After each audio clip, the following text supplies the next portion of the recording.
Shqipëria luajti ndeshjen e saj në Wembley, atje ku humbu me shifra 2-0 nga Anglia dhe nuk arritëm dot që të shënonim, por një lojtar i cili kishte shënuar në Wembley nuk ishte pjesë e Shqipërisë. Armando Dobra, lojtari i Chesterfieldit, ka shënuar më parë në Wembley. Ky futbollist është i rritur në Angli, ka lindur në Angli, por është me origjinë nga Bureli.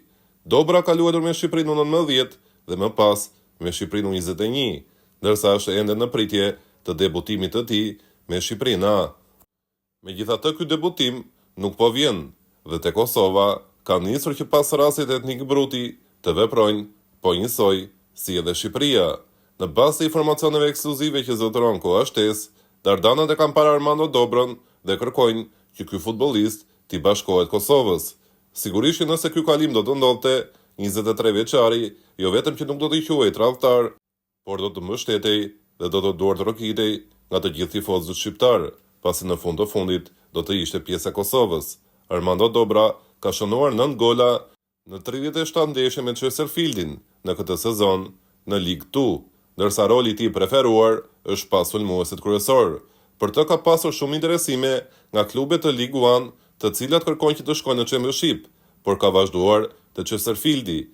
Për shkak të kësaj besnikërie të treguar dhe cilësive që ai zotëron, trajneri i Chesterfieldit është shprehur se shumë shpejt Armando Dobra do të marrë shëritin e kapitenit. Megjithatë, për Silvinjon, ky lojtar dhe Anis Mehmeti nuk janë pjesë e Shqipërisë, pavarësisht se luajnë në Angli, një vend që është shumë më para në futboll, që vetë trajneri ynë e njeh mirë, por edhe tifozët e pan forcën e saj në Wembley. Për momentin dëshira e Armando Dobrës është t'i bashkohet Shqipërisë, megjithëse nëse vazhdon mosirja e tij, mund t'i bashkohet Kosovës në të ardhmen. Në lidhje me këtë temë, kemi diskutuar edhe me gazetarin Enos Karço, i cili ka thënë se Armando Dobra duhet të bëjë edhe disa hapa të tjera përpara në karrierë, në mënyrë që të pretendojë që të jetë pjesë e rëndësishme e kombëtares shqiptare.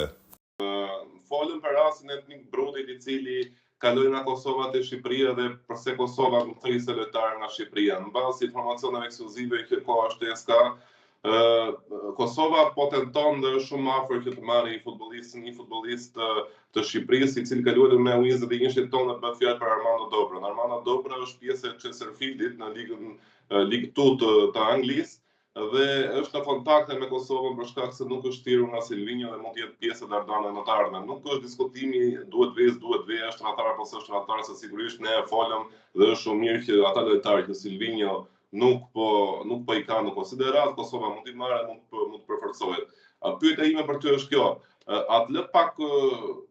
a ke pak kurrëshe për faktin që Silvinjo, një person i cili e njeh shumë mirë futbollin anglez, dhe kur erdhi Silvinjo dhe dilnin ata futbollistët shqiptar tanë në Angli, dhe kishin atë përshtypjen që doj këta futbollistë sepse është më afër tyre, njeh më mirë futbollin anglez. Ndoshta edhe ti mund ta kesh përshtypjen që shumë ekipe, për shembull në Championship, mund fitojnë lehtësisht kundër disa ekipeve të disa. Championship është një prej atyre kampionateve që shet edhe më shumë, është edhe në fitime, merr shumë më shumë se sa Serie A, La Liga dhe shumë kampionate të tjera, sepse është një konkurrencë shumë e madhe e ekipeve. Dhe disa lojtarë tanë që kanë shkuar atje si punë e re mama dhe nuk është bën kur emër, sepse është një nivel shumë i lartë i futbollit. Pyetja është kjo pra, me lënën jashtë Anis Mehmetit, të Armando Dobrës apo edhe disa lojtarëve të tjerë, atë të gjallë pak kurreshte që po pse po i lë jashtë, sepse ai e njeh futbollin anglez. Që paktën të jetë pjesë e ekipit të Anis Mehmetit, nuk po themi ne do futet dhe do bëj magjira, po paktën jepi shansin. Armando Dobra po ashtu te Chesterfield ka luajtur me U21 e Shqipërisë, e ka dhënë kontributin e tij, qoftë edhe për respekt, ë? E kuptoj, po shikon, ka diçka.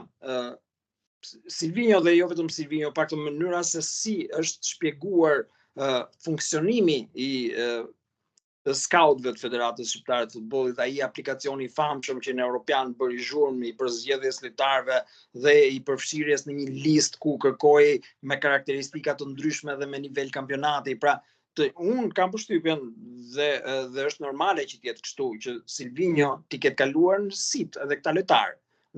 Nëse nuk e ka thritur, do të thotë që në atë pozicion ku ai luan shef të tjerë përpara të avantazhuar dhe nuk mund të funksionojmë kështu, që të thrasim çdo lojtar që del në një moment caktuar në një apo tjetër skuadër dhe duhet thrit patjetër në kombëtare.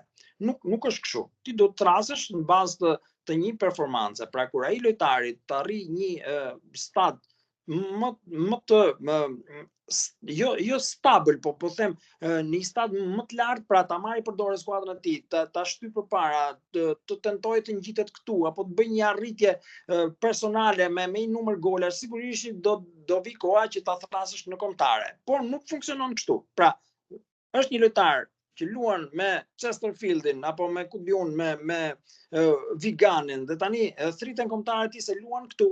Kam përshtypjen që e kemi kaluar këtë lloj niveli me kombëtaren tonë.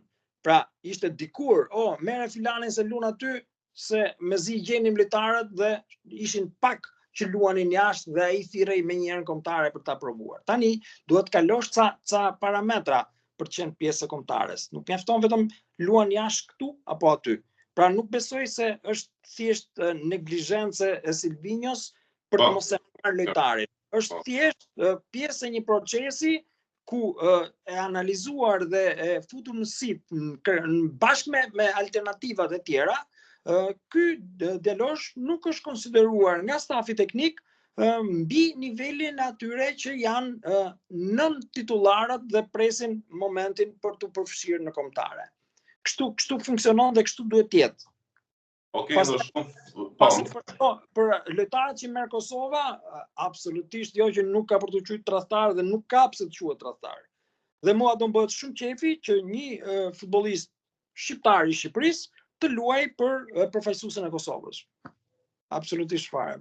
Nuk do kem pikën e keqardhjes pse ikën dhe të luajë për Kosovën, po do jemi kënaqur që rritet akoma dhe më shumë ndërthurja mes dy shkollave të futbollit apo dy kombëtarëve të futbollit.